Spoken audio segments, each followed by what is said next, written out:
नमस्कार साथियों, आज आपके सामने कुछ मोस्ट इम्पोर्टेंट क्वेश्चन है जो कि संचार जो है आपका उससे संबंधित है, कम्युनिकेशन से।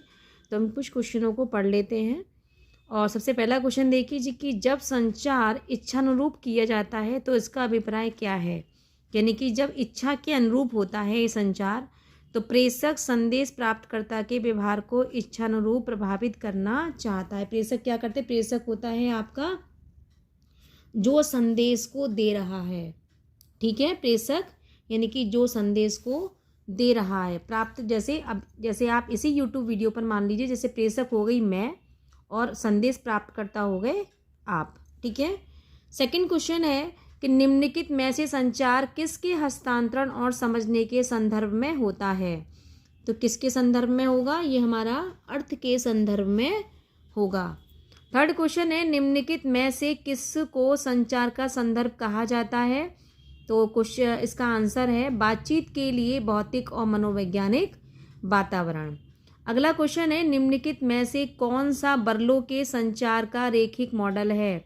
तो बर्लो के संचार का रेखिक मॉडल है आपका क्या है? SMCR। कौन सा मॉडल है? SMCR।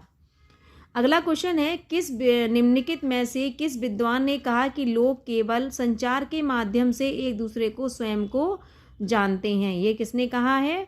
जॉर्ज हर्बर्ट मीड ने। निम्नलिखित में से किस पर प्रभावपूर्ण संवाद करने की क्षमता निर्भर करती है। तो अधिगम क्षमता पर। अधिगम यानी कि जो व्यक्ति जो व्यक्ति लर्न कर रहा है, जो व्यक्ति सीख रहा है, अधिगम करने वाला, यानी कि अधिगम की क्षमता पर निर्भर करती है। इसके बाद अगला क्वेश्चन है निम्न में से किस शब्द का प्रयोग संचार प्रक्रिया के दौरान संदेश को प्रतीकात्मक रूप में परिवर्तित किए जाने के लिए किया जाना चाहिए। यानी कि सिंबल के रूप में, साइन के रूप में परिवर्तित करने के लिए किया जाना चाहिए संचार के दौरान। तो हम क्या करेंगे? इसको कूट लेखन यानी कि एनकोडिंग सिस्टम हम करते हैं यदि हमें कोई सिंबल देना होता है, कोई साइन देना होता है। एक व्यक्ति जब स्वयं को वर्णित करता है तो उसे क्या कहा जाता है? स्वयं को जब वर्णन करता है तो उसे हम सेल्फ कंसेप्ट कहते हैं, यानी कि स्व अवधारणा के बारे में स्वयं को वर्णित व्यक्ति कर रहा है। निम्नलिखित में से कौन सा शब्द दो लोगों के बीच संदेश भेजना और प्राप्त करने के लिए प्रयुक्त होता है। तो क्या होगा कि जब दो लोगों के बीच में संदेश भेजना और प्राप्त करना प्रयुक्त होगा तो हम इसको कहेंगे द्विव्यक्ति संवाद, यानी कि डायरेक्ट कम्युनिकेशन। अगला है निम्नलिखित में से कौन सा प्रभावी संचार का मूल तत्व है। तो कौन सा है? प्रतिपुष्टि यानी कि फीडबैक देना।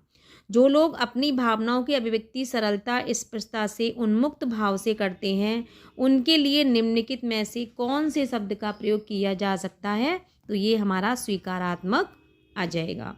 निम्नलिखित में से कौन सा कथन निम्न संदर्भ संस्कृति के बारे में सबसे उपयुक्त है। कौन सा है? अधिकतर जानकारी को स्पष्ट रूप से मौखिक संदेश में कहा जाता है।